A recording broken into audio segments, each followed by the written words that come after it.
warahmatullahi wabarakatuh. Salam sejahtera untuk kita semua. Saya Aulia Sananunecita dengan NIM 211FI03056, Program Studi Sarjana Terapan Keperawatan Anestesiologi, Fakultas Ilmu Kesehatan Universitas Batu Kencana Bandung. Pada video kali ini, saya akan menampilkan mengenai penyuluhan terkait pencegahan skabies pada warga masyarakat Cipadung Kidul RT1 RW1. Kenapa sih masalah ini penting dan menarik untuk saya bahas? Bisa kita lihat sendiri bahwasanya warga RT1 RW1 Cipadung Kidul ini masih minim akan pengetahuan tentang apa itu skabies, bagaimana penanganannya, penularannya, dan juga pencegahannya. Hal itu membuat saya untuk mengambil judul ini dan berharap pada penyuluhan ini akan berdampak baik bagi masyarakat Cipadung Kidul, khususnya RT1 RW1. Mari disimak. Waalaikumsalam warahmatullahi wabarakatuh. Pada para audiens warga Cipadung Kidul, di sini ada rekan-rekan kita dari Universitas Batu Kencana, Prodi Departemen Anestesiologi akan melakukan penyuluhan tentang perilaku hidup bersih dan sehat tentang pengendalian skabies. Di sini saya Bayu Ananda sebagai moderator pada jalannya acara penyuluhan kali ini. Nah, di acara penyuluhan kali ini kita bacakan urutan acaranya. Yang pertama itu ada pembukaan, terus juga ada penyampaian materi. Nah, penyampaian materi sekitar 30 menit dan ada sesi tanya jawab sekitar 10 menit. Untuk mempersingkat waktu, mungkin kita langsungkan saja penyampaian materi oleh rekan saya, yaitu Aulia Sananunecita. Kepada rekan saya Aulia Sananunecita dipersilahkan. Kepada teman-teman fasilitator mungkin bisa dibagikan linknya kepada para audiens. Terima kasih.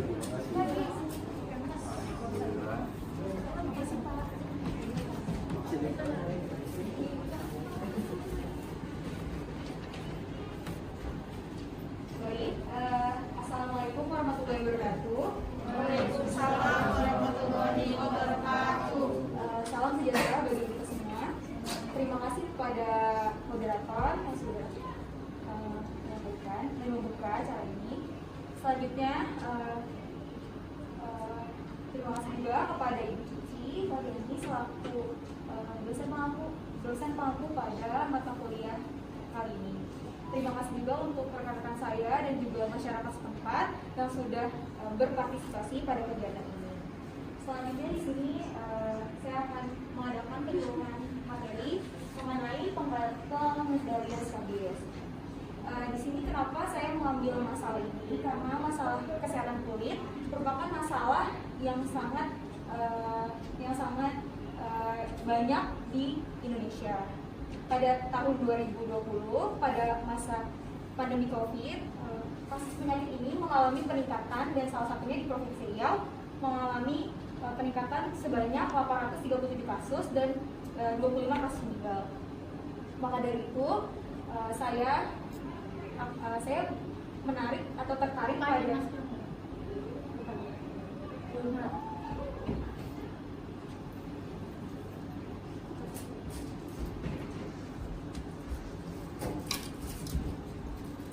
karena itu saya tertarik untuk mengambil masalah ini untuk mengurangi masalah kulit yang terjadi pada masyarakat di sini. Baik, saya mulai saja.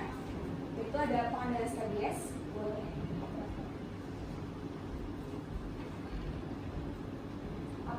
Apa itu skabies? Di sini skabies adalah penyakit kulit yang menular disebabkan oleh Staphylococcus scabies pharyngitis atau tungau parasit mikroskopis obligat yang hidup selama 10-14 hari. Siklus hidupnya berada di epidermis atau kulit manusia. Biasanya terdapat di tangan, pergelangan tangan, tapi dapat dilihat pada siku, alat kelamin maupun bokong dan aksila pada manusia. Boleh lanjut. Selanjutnya ada perkembangbiakan dari tungau, bisa dilihat. Perkawinan. Selanjutnya, tumbuh pinang akan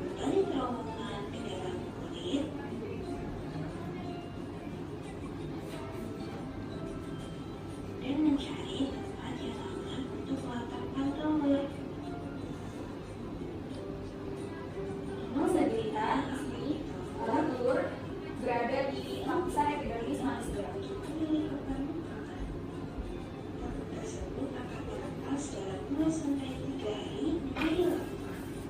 Larva akan berkembang menjadi nimfa. Nimfa akan menjadi tungau jantan dan tungau betina dalam 4-7 hari. Tungau betina akan dibangun kembali dan meneruskan proses perkembangbiakan. Baik, itu tadi ada proses perkembangbiakan dari tungau atau bakteri yang menyebabkan penyakit skabies itu sendiri. Selanjutnya ada gejala yang ditimbulkan atau tanda-tanda yang bisa terlihat. Yang pertama itu ada gatal dan lesi kulit yang seperti tadi saya jelaskan biasanya terdapat pada tangan dan juga ruang-ruang yang berwarna kemerahan. Selanjutnya ada gejalanya itu ada gangguan tidur. Biasanya kalau gangguan tidur ini terjadi jika penyakit skabies ini sudah sangat mengganggu pasien tersebut dan menyebabkan pasien mengalami gangguan pada saat tidur. Selanjutnya yaitu demam. Demam ini gejala yang paling parah ditimbulkan dari penyakit skabies. Kenapa? Karena demam ini terjadi apabila penyakit skabies sudah menjalar ke seluruh tubuh.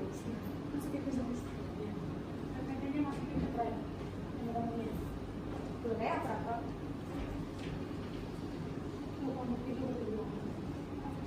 Selanjutnya di sini ada faktor resiko.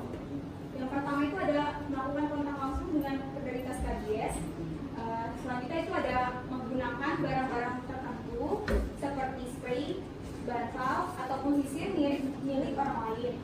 Selanjutnya itu ada daya tahan tubuh dari masyarakat yang lemah, serta hidup secara berkelompok dengan orang lain seperti ada di penjara, pesantren, ataupun asrama.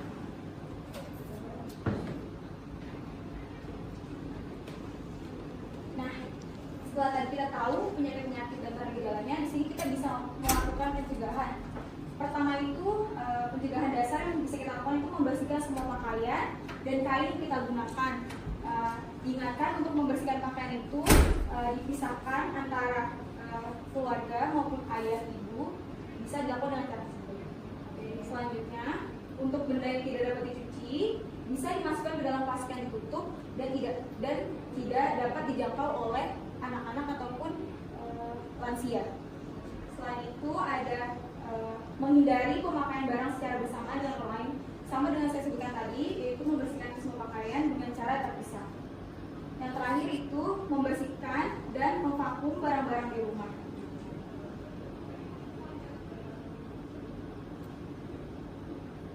Selanjutnya ada penanganan yang bisa dilakukan oleh kita. Yang pertama itu ada namanya terapi farmakologi. Terapi farmakologi ini menggunakan obat-obatan skabisidal atau pengobatan skabies seperti ada permethrin, sulfur, atau ivermectin. Selain itu, dapat dengan mengopres area lesi dengan air hangat, diikuti pemberian agen keratolitik yakni asam salisyla. Bisa dilihat di sini obat-obatannya ada permethrin dan juga sulfur. Untuk penggunaan ivermectin dan juga permethrin ini diingatkan untuk tidak diberikan kepada ibu hamil dan juga anak di bawah umur. Selanjutnya ada terapi non-farmakologi, yaitu berupa modifikasi dari lingkungan pasien seperti industri pakaian yang air panas seperti yang tadi saya katakan, yang bertujuan untuk mencegah penularan. Selanjutnya, di sini karena saya mendapatkan tema besarnya adalah tentang kemiskinan atau kurang mampu, untuk pelayanan kesehatan pada skabies ini bisa dilakukan menggunakan KIS Jamkesda, di mana KIS Jamkesda ini merupakan jaminan kesehatan yang diperuntukkan untuk masyarakat kurang mampu oleh pemerintah daerah suatu kabupaten atau provinsi. Di sini juga bisa kita lihat untuk persyaratan penanganannya, masyarakat atau ibu bapak sekalian di sini hanya membawa kartu tersebut dan mengisi administrasi. Baik. Baik, itu saja yang bisa saya sampaikan. Jika bapak-bapak dan ibu sekalian ingin bertanya, dipersilakan.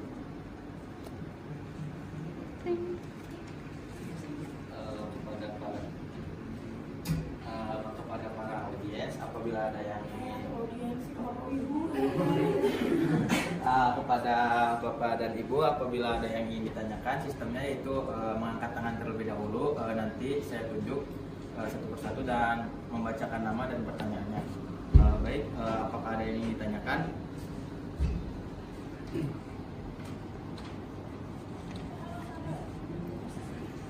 Ya. Ya, silakan berdiri, bacakan nama dan pertanyaannya. Kalau ke masyarakat tuh enggak berdiri. Ya, ibu dipersilakan berdiri.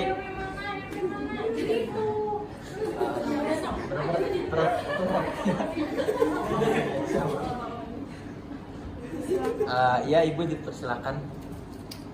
Assalamualaikum warahmatullahi wabarakatuh.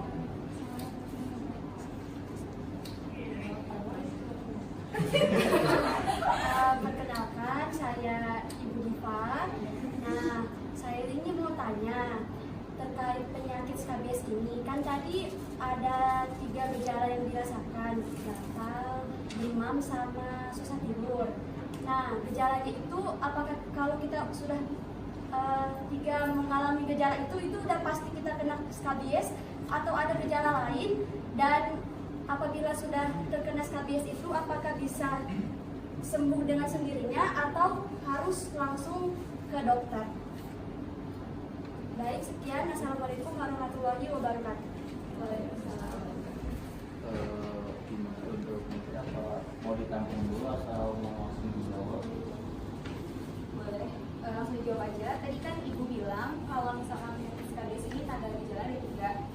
Seperti yang tadi saya sebutkan, tanda gejala ini semestinya selalu menjadi faktor utama tanda pada penyakit skabies. Selain itu ada juga tanda-tanda seperti mual atau muntah yang disebabkan oleh lingkungan yang kotor tadi, air ataupun sanitasi. Selanjutnya ibu nanya kalau misalkan sudah terserang skabies, apakah bisa sembuh dengan sendirinya? Tadi untuk penanganan itu ada terapi farmakologi. Itu bisa menggunakan obat-obatan. Obat-obatan yang tadi itu ada ivermectin.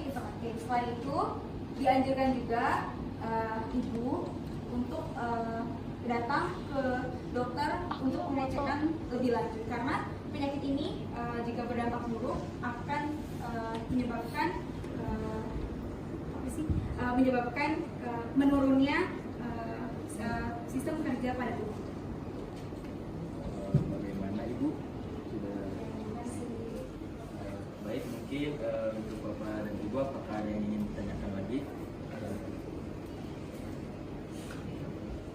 Bapak, baik, assalamualaikum warahmatullahi wabarakatuh.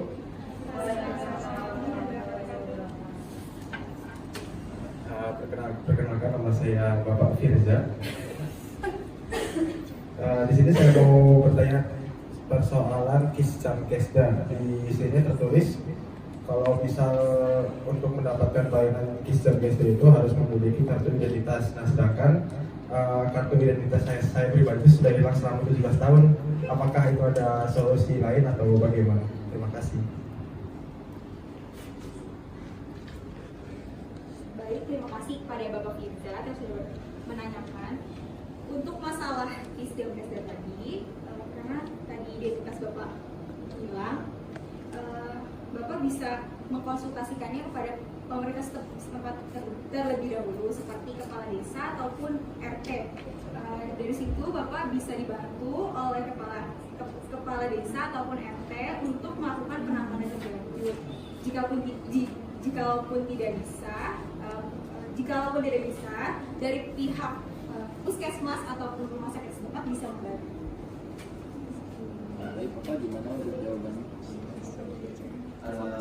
Bapak dan Ibu untuk memaksimalkan waktu, mungkin saya buka satu pertanyaan lagi untuk Bapak dan Ibu. Ya, mau ibu Faidia mau Bapak Fikri? udah bapak mungkin sekarang ibu. Oh, iya. Assalamualaikum warahmatullahi wabarakatuh. Saya Ibu Faiza. Di sini saya ingin bertanya, kan namanya juga di masyarakat ya, jika misalkan ada yang terkena penyakit ini tuh kayak ya udahlah mungkin kayak gatal-gatal biasa aja nih, terus kayak didiemin sampai sembuh tuh. Terus nanti kalau misalkan dampak penyakit ini tuh kalau misalkan terlalu lama atau dibiarin aja gitu, itu gimana? Terima kasih. Baik, terima kasih kepada Ibu Faiza yang udah bertanya. Jadi, kenapa banyak masyarakat yang kurang peduli? Maka dari itu di sini saya melakukan penyuluhan. Kenapa dari itu masyarakat jadi tahu mengenai tanda-tanda gejala ataupun cara penanganannya secara dini yang dilakukan untuk menangani penyakit skabies ini. Tadi Ibu tanya kalau misalkan sudah berlalu-lalu itu gimana? Itu sama tadi pertanyaan Ibu Diva. Jadi kalau misalkan penanganannya berlarut-larut karena tadi dihiraukan penyakitnya, itu bisa dilakukan langsung ke dokter. Kenapa? Karena dari obat-obatan itu sendiri dilakukan sebagai penanganan secara dini, bukan penanganan lebih lanjut.